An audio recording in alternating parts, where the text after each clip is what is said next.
Thank you, Brandon. That is a perfect segue into our next panel. So before we get to some more of our startup pitches, we are going to jump into our AgTech investing panel and talk a little bit about the state of AgTech investment. We know that investment in this industry is critical to the future success of it. So we're really excited to hear today from a few of those that are in this industry to talk about what that landscape of investment looks like. So please welcome to the stage Grand Farm Program Manager of Startup Ecosystem, John Mann, and the panel.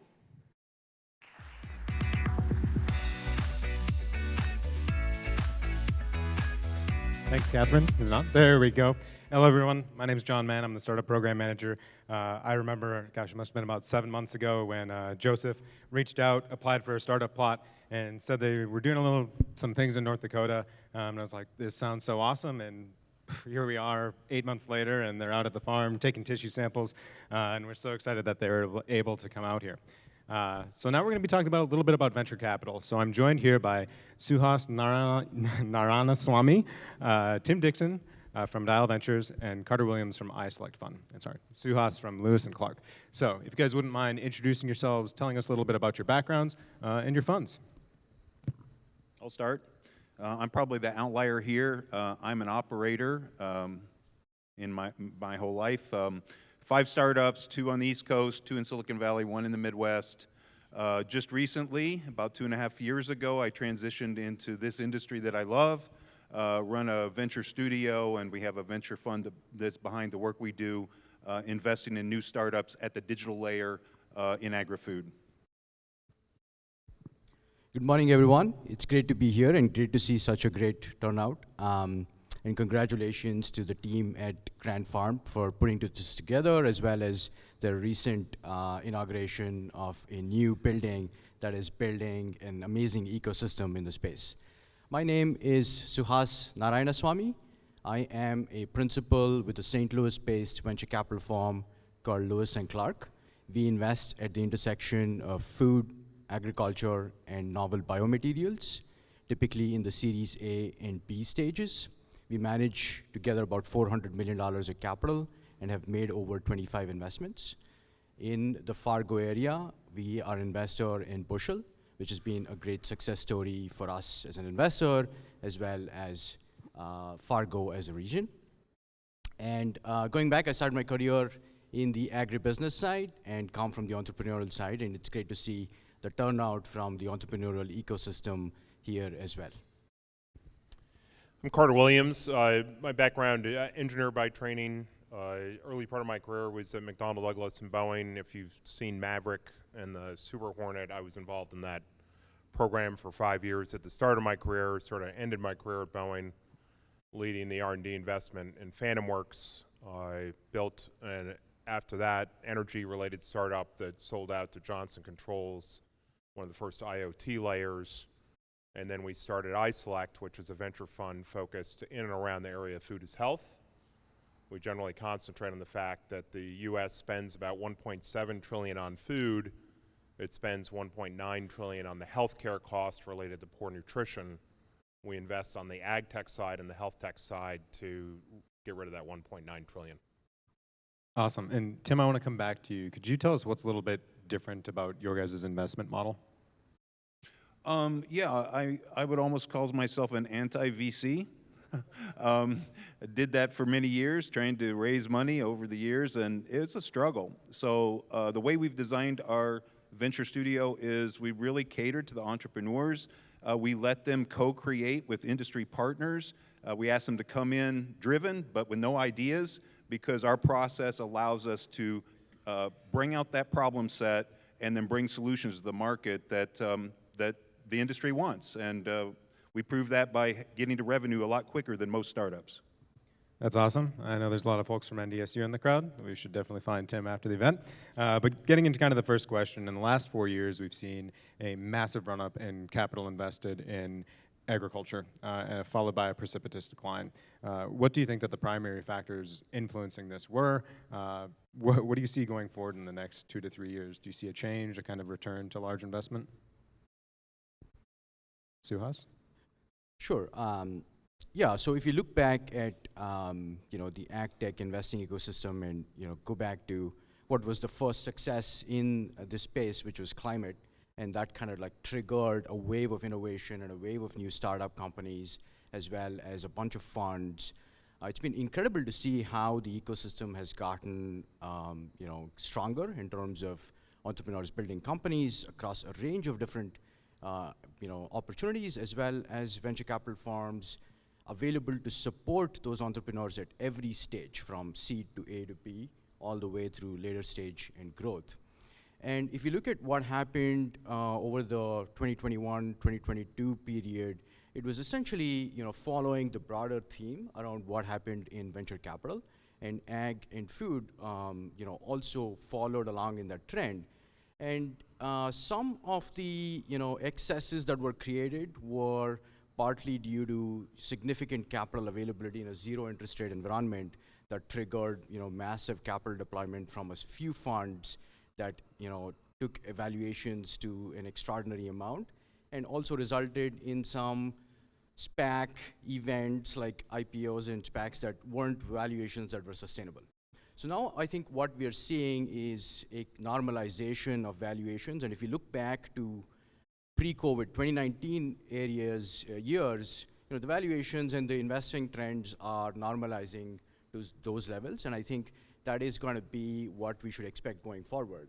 But the challenge is there is an excess of companies and capital that has been created, and we need to work our way through those in terms of managing those companies to a point where we can achieve liquidity such that the next wave of companies can also come through. So the question is, how much do we need? And the number that needs to be applied here is, if we look at globally, we have $1.9 trillion healthcare costs for nutrition, that's US, 14 trillion globally. We have opportunities in environmental, and maybe the list goes on. So I might argue that we need $20 or $30 billion of investment per year in AgTech over the next 4 or 5 years to even get to where we need to be as we shift the industry. I think the perturbations we're seeing right now, while incredibly painful, is a normal boom-bust creative destruction cycle that really relates to an information flow problem. So there are investors who've come in totally ignorant of really what AgTech is, and so they displace money in the wrong place. I think any one of us who's invested is like, why the hell did they invest that much in Inari? What is the story at Indigo? I apologize, I got a lot of friends at Indigo, but they've run through just about every single business model that Harvard could tell you about, and still keep raising money. And so I think that the information flow has got a challenge. I think things like Grand Farm are an example that they can sort of verticalize the discussion so that CPGs can show up and understand ag, that farmers can understand what CPGs want, and we've really got to fix that part. Whether it's going to get fixed anytime soon, is there a macro issue? We're probably into 2025 before the macro effect of the shift and the interest rates have sort of pulled down the pressure of LPs who now need to get out of venture capital. As a fund manager, it is an incredibly painful process right now. And we've seen more than 5,000 startups over our 10 years of investing. I feel awful that I can't invest in these things right now, but the challenge we're going through is really trying to educate the capital markets how to really get in here correctly, and don't give money to give more money to Flagship to invest in Inari and Indigo, but let's try to get it into some of the newer folks that are working their way through the market.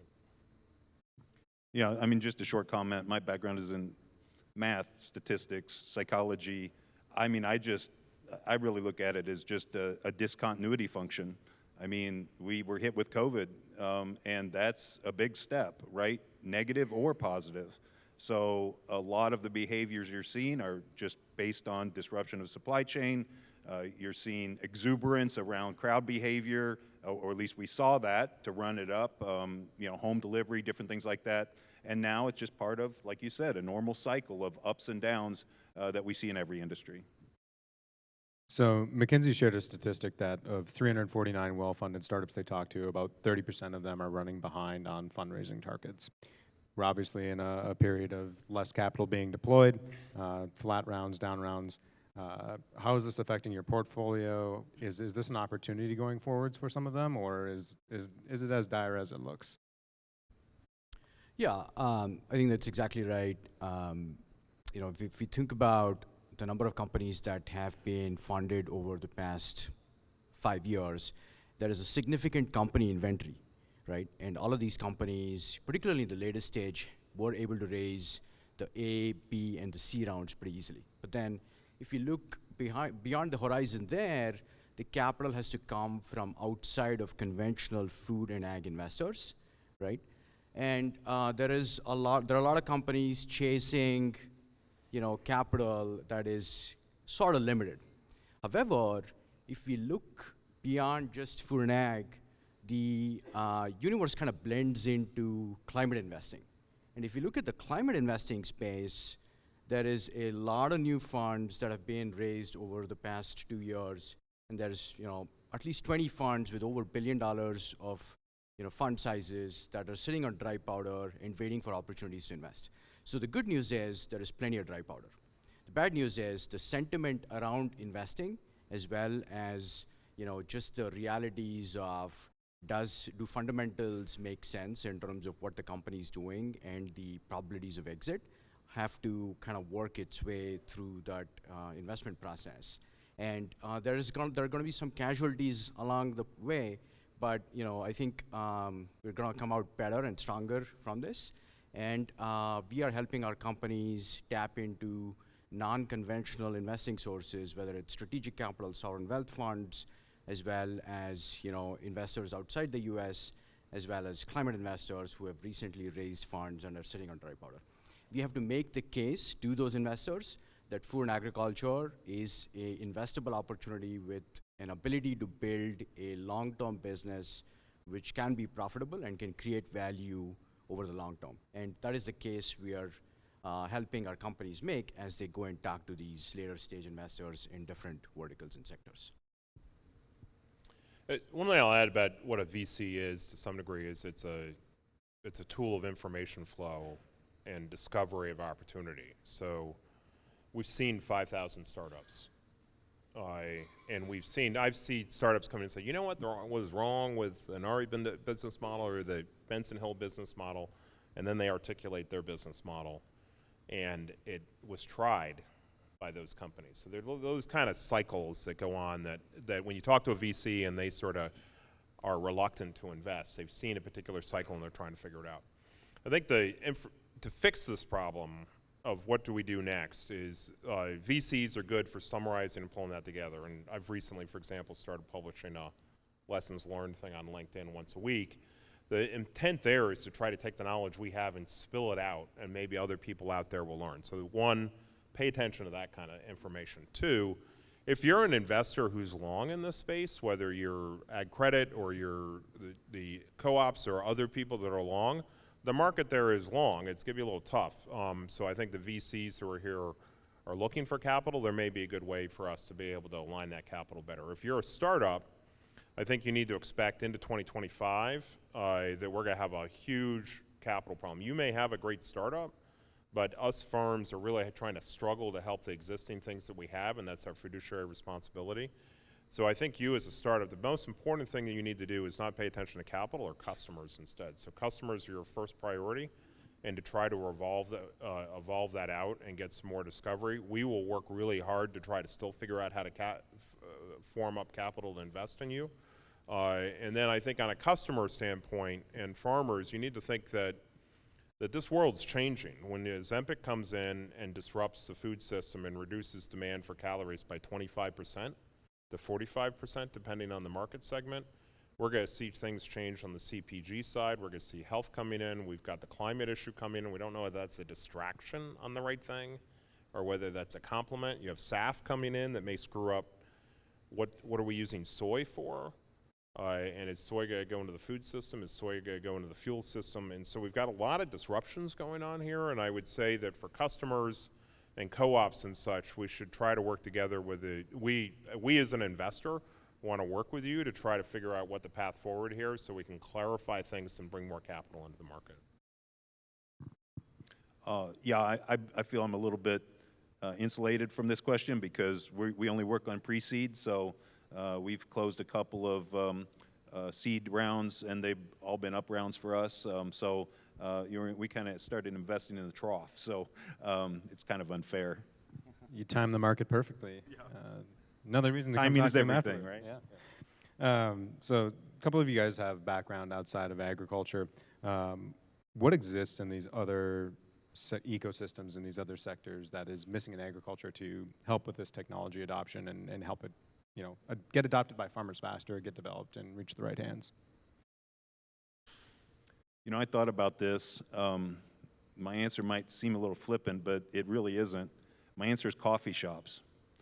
So in Silicon Valley, no matter what time of the day, I'd go in at 5 a.m. because I was running a team all over the world, and so we were working around the clock.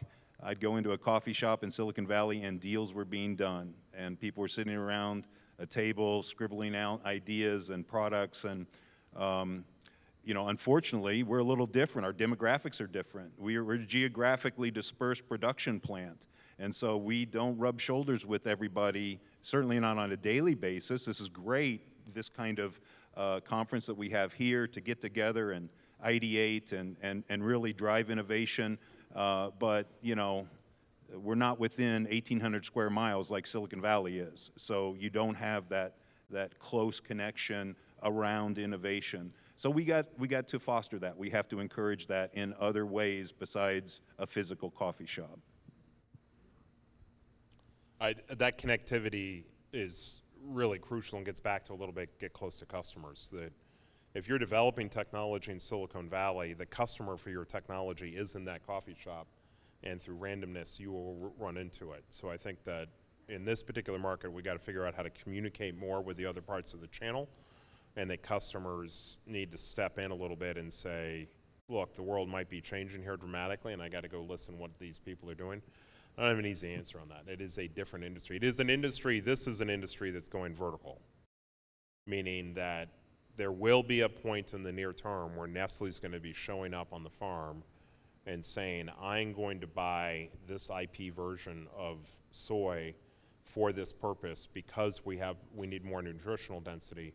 We don't care about yield per acre. We care about nutritional density per bushel because we can't sell stuff in the marketplace unless we have that better nutritional quality.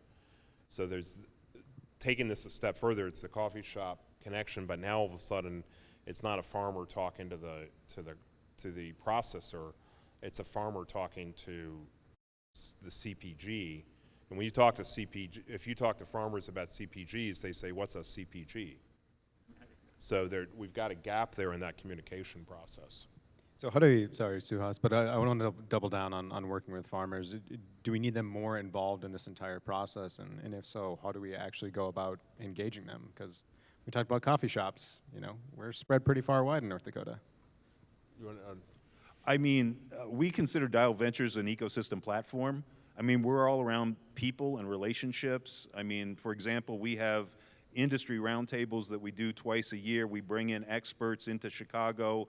They ideate with the companies and the concepts that we have in process. They get to vote up or down where we go with the concepts that we're working on. So we try to engage as many people as we can. We had a whole program around sponsorship to get producers, farmers, livestock, those folks at our workshop so that they could contribute to the outcomes and have the connection between the Nestle's and those folks out in the field and really kind of connect the supply chain. Add in one point here is if you go to Aimpoint's Farmer of the Future type work, I think it's important to understand the base of agriculture is changing. So there are 85,000 farmers that produce 90% of the crop in the United States. If we're talking row crop, they're expecting that number to go to 60,000 and expand. If you look at what's going on in farmer practices, the smartest farmers are applying the best productivity measures of whether that's coming out of John Deere or out of startups. It varies depending on where they are. They're applying biologics. So you get some guys like Kip Tom or and other folks like that are like doing 20,000 acres, but they are now going to take those agronomy practices and move them across $30,000, $40,000 of rented acres the current people who own those acreages are willing to offer it up. Those farmers are able to produce at a price that nobody else can produce. So you're going to start seeing a shift in which those farmer groups, maybe with other farmers, are going to be really delivering to a Nestle, and maybe even disintermediating parts of the co-op system. So there's a shift going on in that part of the market that we can't ignore at the same time. So farmer's not a monolithic image. Yeah, I think from my perspective, before venture capital, I worked in the seed business, and I think there are some structural issues in agriculture that make it very different from when we think about a SaaS product company where you can deploy and run and iterate with increased frequency with very low risk. In agriculture, you get a very short window to sell and adopt technology, and it is extremely risky. So getting it right in a way that resonates with farmers and customers is extremely challenging. And that is why we've seen increased timelines to building products, to adopting it, to getting it to a place where a business scales. And we have to think about financing these types of businesses a little bit differently as well in terms of how we approach cash burn, capitalizing those companies, as well as providing a little more room for failure for startups to engage with farmers to give a longer window for adoption. Three things to focus on here that are unique, that are represented, is there's sort of three groups we pay attention to. What you're doing up here in Grand Farm, in terms of really in a on the ground getting people better integrated. What Purdue is doing with like Beck's Hybrid and the PFTR and and with winds up in that area, there's a lot of unique additional effort there. And then I think what Sherry Fiddler's doing in terms of Farm Foundation and really try to get the policy. I personally think those three are the groups that I pay attention to most about how we're going to see a shift. And then you all are starting to integrate better, but I can't say enough for what like Brad Fruth is doing up at Beck's in terms of integrating this stuff. They're doing some awesome work. I do want to get a little bit more positive. What trends, technologies, areas of agriculture are you guys excited about and excited to invest in?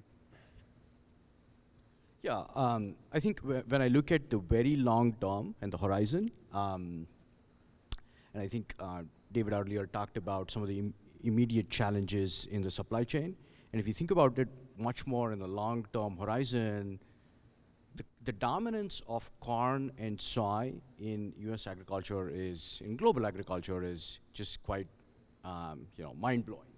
And part of the reason why that is because those crops have been historically easy to breed, right? And the technologies for breeding those crops have been, conducive in introducing traits and improving yield and productivity. And the usage for, ultimately the users are fuel and for the most part feed. And there are significant changes happening both on the fuel side in terms of, both renewable fuels as well as electrification. And then on the protein side as well, there is significant innovation that's happening. While some of those have kind of faltered along the way, if you look back and if you think forward for the next 2 decades, there is a significant chance that there is acreage shift that is going to happen from corn and soy to other crops. And I think we should think about, both from an input standpoint in terms of genetics, crop protection, crop productivity, how to introduce new crops, as well as how to build a supply chain around them that could create, long-term sustainable diversification in the crop model. And I think that is a massive opportunity, as well as how, some of the more recent developments in machine learning can impact plant breeding and the pace of innovation in discovery of biologicals as well as synthetic chemistries that could, impact and accelerate crop productivity. I think that areas where innovation is going to occur, I think we're paying a lot more attention to Brazil as the place to go for biologics. So we're going to see specialty crops move out of California. We're going to see more U.S. technology really being a backbone for the rest of the world to improve agricultural output. And then, in areas like genetics, we're moving away from yield as a discussion. We don't really invest in anything that's yield oriented at this point. We're much more focused on traits around nutritional or traits around optimization For supply chain, I think areas like when we get weed control, you no longer need trait control and weed. Now you might see heritage crops start coming in. We're seeing in Australia a shift of that crop mix showing up. And so there's just the convention of soy corn rotation is on the tail end of its world. I do not know and cannot figure out whether SAF is going to screw up the system or whether it's going to help it. And so we're really trying to figure out, like, can we come up with crops that have both a nutritional component and an oil component? And I really am totally lost on what that's going to look like, but that's sort of an area of confusion that we have. For us, I mean, Carter mentioned a couple times customers. We, as a studio, listen to our customers also, and they're telling us normally every 6 months we consider a broad set of themes that we ideate around, but we have a couple Fortune 100 CPGs, a handful of NGOs that really want us to focus this next studio cycle on climate smart ag. So that's what we're doing, and we're not talking about carbon math and Ponzi schemes. We're talking about real regenerative ag practices that are beneficial for the soil and a long-term strategy for sustainability. That's what we're going to focus on next. Alrighty, fellas, you got one word to leave everyone here with to kind of set the stage for investment over the next 3 to 5 years. What word are you choosing? I surprised them with this one. More. Let's say value creation. Is that 2 words? Hyphen. But I think he'll Excitement. Alrighty, awesome. Thank you guys for joining us.